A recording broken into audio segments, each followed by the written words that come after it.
Well, welcome everybody. My name is Patrick Horne. I'm a nurse practitioner at the University of Florida, and I'd like to welcome you to this podcast.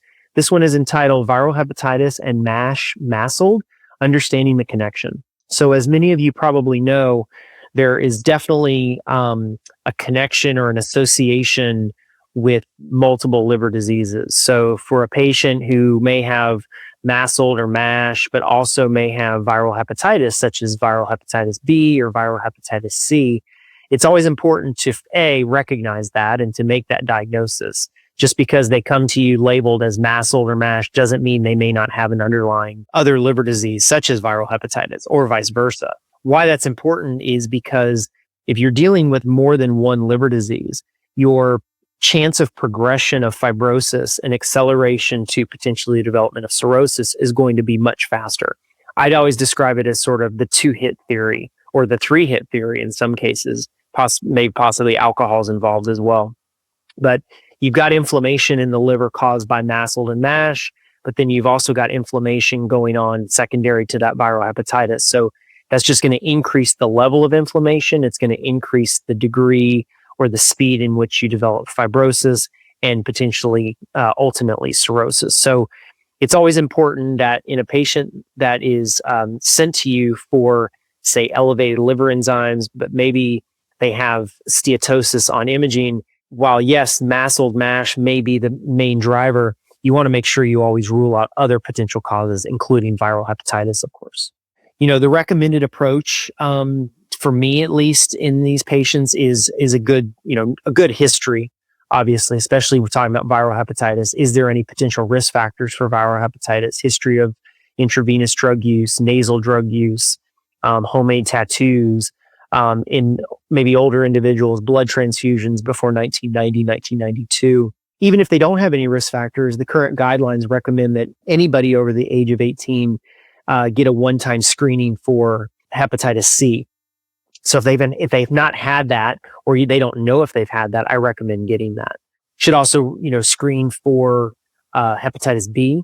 I always assess all my patients for immunity to both hepatitis A and hepatitis B. When you're screening for hepatitis B, you also want to not only check for chronic infection, but you want to check for past exposure. So checking a hepatitis B core antibody total would be important as well. But again, you can't just assume they only have MASLD, MASH. They may have something else that you're not aware of.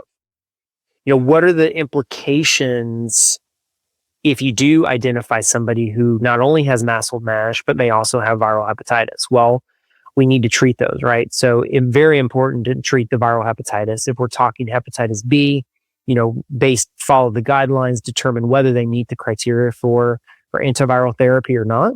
If they do, they need to be treated. And with hepatitis C, I would argue that every patient with hepatitis C should be treated as quickly as possible. We have very effective direct-acting antiviral therapies, as you're probably well aware.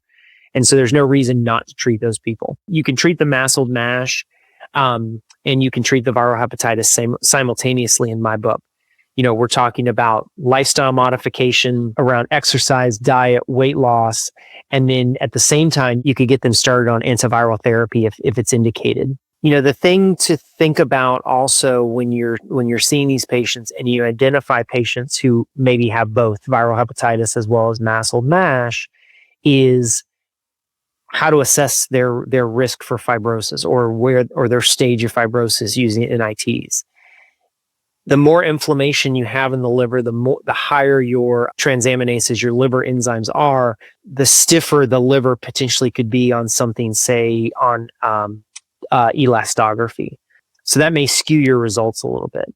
So what I do a lot of times, if I have patients who start with very high, say, fibroscans, for example, if they have both of these diseases, is I treat, say, the viral hepatitis C. Let's say they have hepatitis C and MASLD, MASH. I treat their hepatitis C, see if that improves their liver enzymes, brings down some of that inflammation as it should, and then reassess maybe their FibroScan. And that's going to potentially give you a much more accurate result than if you do it at baseline, where you've got these two different disease states both there at the same time, causing a lot of extra inflammation. So I think, again, you need to be aware that they may have both. If you identify that they have viral hepatitis and that they have MASLD, MASH, then we need to try to address at least, one of them first, and then get another assessment of where they are, from a fibrosis standpoint. It's important to remember too, with hepatitis C specifically, genotype 3 is also associated with increased steatosis. So you may see increased steatosis directly secondary to that viral hepatitis infection, not separately. And I think with that wraps up my podcast, but thank you for joining.